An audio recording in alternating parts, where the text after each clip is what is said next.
네, 안녕하십니까, 김중배입니다. 오늘은 제가 왜 유튜브를 하게 됐는지를 말씀 좀 드리려고 합니다.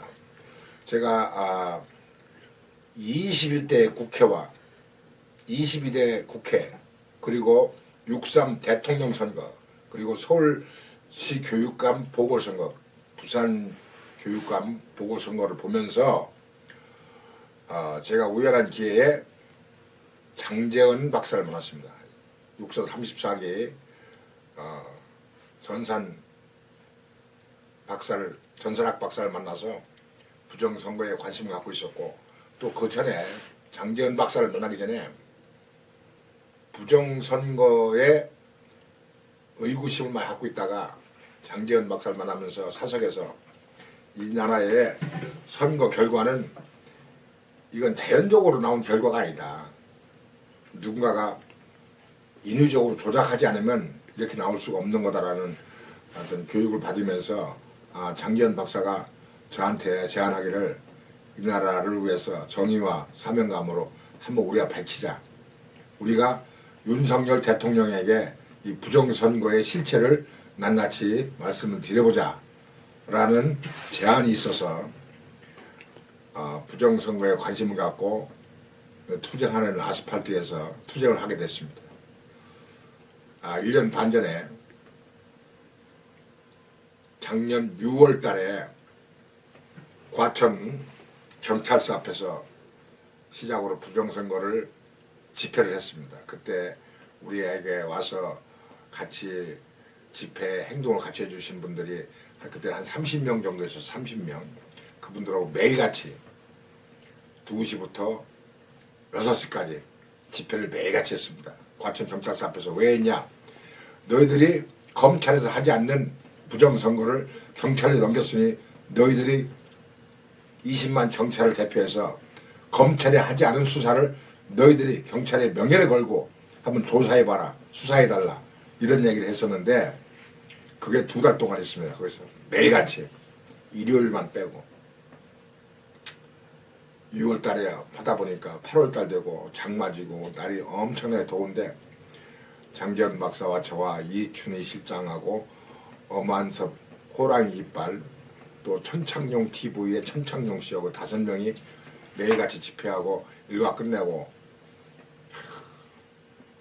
땀에 흠뻑 젖은 몸으로 집에도 안 가고 인덕원 찜질방 가서 매일같이 자면서 거기서 집회를 계속했습니다. 그때는 윤석열 대통령에게 우리의 부정선거의 실체를 자료를 만들어서 말씀을 드리면 대통령이 수사 지시하면 부정선거가 밝혀질 수 있을 거라고 생각을 우리들은 하고,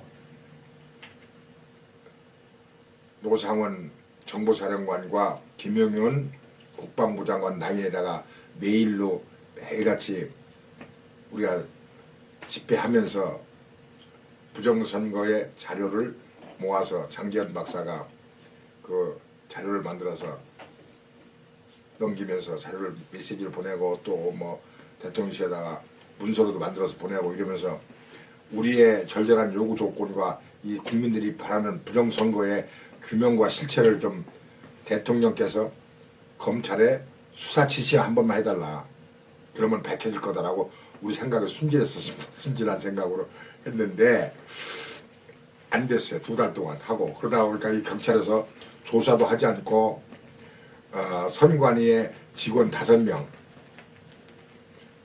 조사도 하지 않고 안양지청으로 넘겼어요. 안양지청. 그래 또 거기 안양지청 갔어요. 또 우리가 집회하라. 매일같이 집회하면서 안양지청에서 또 2달을 했어요. 그러니까 과천 경찰서에서 2달, 안양지청에서 2달. 안양지청에서 2달 집회를 하면서 담당 검사한테 수사해달라, 철저하게 해달라, 또 수원지검장한테도 막 압박하고, 안양지청의 실무 검찰에 압박을 하고 했는데도 이 사람들은 들은 척도 안 해. 들은 척도 안 하고 그냥 2달 또 거기서 매일같이 집회하면서 2달 또 갔어요. 흘러갔어. 그래가지고 이제 검찰에서 최종적으로 깨쳤어요. 조원석 검찰총장이 옷 벗는 날, 그날, 그 전날 그거를 기각시키고 깨치더라고. 그래서 이제 마지막 우리는 이제 대통령한테 우리가 뭐 호소할 수밖에 없어서 용산 대통령실 앞에서 한 4개월 동안 집회를 해오면서 윤석열 대통령이 지시 좀 해달라, 부정선거를 밝혀달라 라고 집회를 하는 과정에 윤석열 대통령이 우리보다 더 많은 요로에 전직 국정원장이라든가 이런 분들 통해서 부정선거의 실체를 우리보다 더 많이 알고 있었고 우리는 그 내용을 몰랐기 때문에 우리가 요구하는 내용을 좀 받아들여달라고 했는데 대통령은 요로에서 여러 정보를 수합해서 결국 12월 3일 날 계엄을 하기에 이르렀다. 그래서 계엄을 하는 그날 밤 10시 한 36분에 계엄이 발표되면서 우리는 이거는 검찰의 지시라기보다 대통령이 직접 나서서 계엄을 통해서, 계엄이라는 것은 대통령이 할 수 있는 최고의 강도 있는 조치가 계엄 아닙니까? 이 나라에서. 그 계엄을 통해서 이 부정선거와 다수당 의회 폭거를 해결하려고 하는구나라고 해서 이게 밝혀지는구나라고 생각해서 우리가 고무된 자세로 우리 삼각지 사무실에 다 모여서 막 만세 부르고 했는데 그게 결국은 현직 대통령으로서도 결과적으로는 대통령이 계엄을 통해서도 못 밝히는 것이 부정선거다.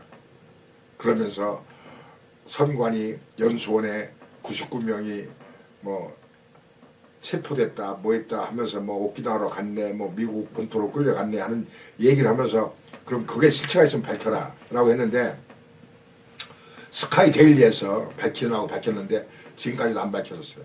그러다 보니까 그게 이제 탄핵으로 이어지고 대통령 선거가 보궐선거가 6월 3일 날 이루어지고 이러다가 정권이 이제 이재명 정권으로 넘어가면서 지금은 이게 이제 묻혀갖고 수면에 밑에 가라앉다 보니까 그 당시에 계몽됐던 사람마저도 이게 부정선거 음모론으로 또 그 사람들이 이렇게 수평 이동을 하는 거예요. 의식적으로. 그러다 보니까 이건 부정선거 이거 갖고 우리가 집회를 하는데 끝없이 하긴 하지만 어렵구나 라고 생각해서 저는 차라리 유튜브를 개설해서 내가 국민들한테 이 부정선거 실체를 장제원 박사를 모시고 앞으로 계속 유튜브에서 밝히겠다.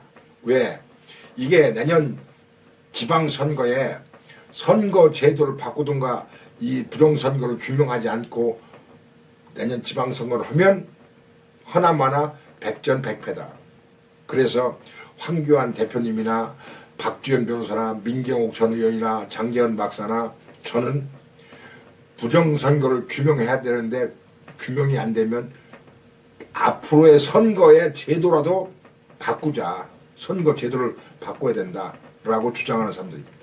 그래서 이거는 지금 장제원 박사님도 그렇고 황교안 대표님이나 박지원 변호사, 민경욱 전 의원, 권오영 변호사 여러분들도 다 이 야전 필드에서 아스팔트에서 부정선거라든가 이런 걸 말씀을 하지만 유튜브를 통해서 부정선거는 집중적으로 거론하든가 아니면 제도를 바꾸는 일에 목숨을 걸든가 해야만이 이 나라 미래가 있고 희망이 있다라고 생각해서 저는 유튜브를 하게 됐습니다.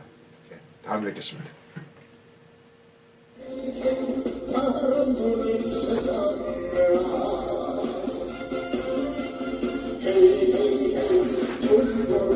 세상